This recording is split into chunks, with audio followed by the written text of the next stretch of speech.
ব্যবসার বিশ্বস্ততা না থাকলে কোনো ব্যবসায়ী বড় হতে পারে না। আপনি দেখেন বড় বড় ব্র্যান্ডাররা, যারা পপুলার বড় বড় ব্র্যান্ড হয়েছে, তারা কিন্তু বিশ্বস্ততা অর্জন করার পরেই ব্র্যান্ড হয়েছে। ভালো মান দিয়েছে, ভালো জিনিস দিয়েছে, মানুষের উপকার পেয়েছে, টাকা বেশি হলেও তখন ওটাই নিতে চায়। কেন? ভালো, এই জন্য। তো এখন এই ব্যবসায়ীগুলো ওরা কীভাবে ব্যবসা বাঁচাবে? উপস্থিত ওরা ঝরে যাবে। মনে করেন কিছুদিন ঠিকই বেচবে, যারা জানে না তারা কিনবে, একবার দুইবার ঠকে গেলে পরে আর যাবে না। ওদের ব্যবসার পলিসিই বুঝে না। ব্যবসার মূলধন, মূল পলিসি হলো বিশ্বস্ততা। বিশ্বাস অর্জন করতে পারলে পুঁজি ছাড়াই ব্যবসা করা যায়। কিন্তু ওরা যা করলো বাচ্চাদের সাথে, বাচ্চারা তো এখন আর যাবেও না, কিনবেও না, অন্য কেউ কিনতে চাইলেও বলে দিবে যে এরকম করছে। এটা ব্যবসাটা ভালো হলো?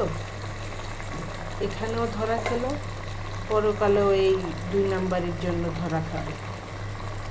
ব্যবসার মূল ভিত্তি হলো বিশ্বাস, সলিড জিনিস এবং বিশ্বাস, যা ব্যবসায়ীরা অনেকেই মানে না, উপস্থিত করে, এটা বেশি দিন লাস্টিংও করে না।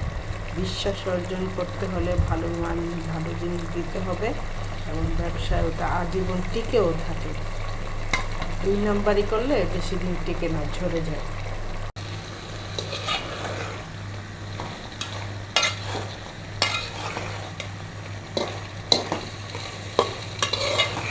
আজকাল মানুষের উপর বিশ্বাস কমে গেছে।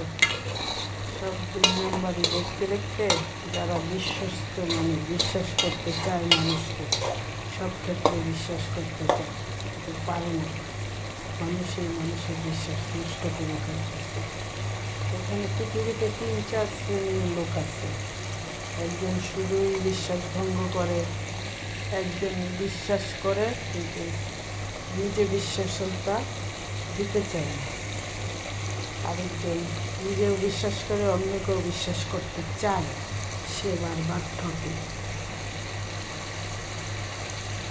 তাই ব্যবসায়ী যারা, তাদের পলিসিটা এরকম হওয়া উচিত, বিশ্বস্ততা, যে কাস্টমার যে জিনিসটা নেবে সে যদি ভালো পায় তা সে কিন্তু দ্বিতীয়বার যাবে, ও আরেকজনকেও নিয়ে যাবে যে ওখানে জিনিসটা ভালো, ওখান থেকে নাও, কেনো।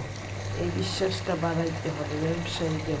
ব্যবসা ঠিক রাখার জন্য বিশ্বস্ততা খুবই জরুরি, সব ক্ষেত্রে বিশ্বস্ততা জরুরি।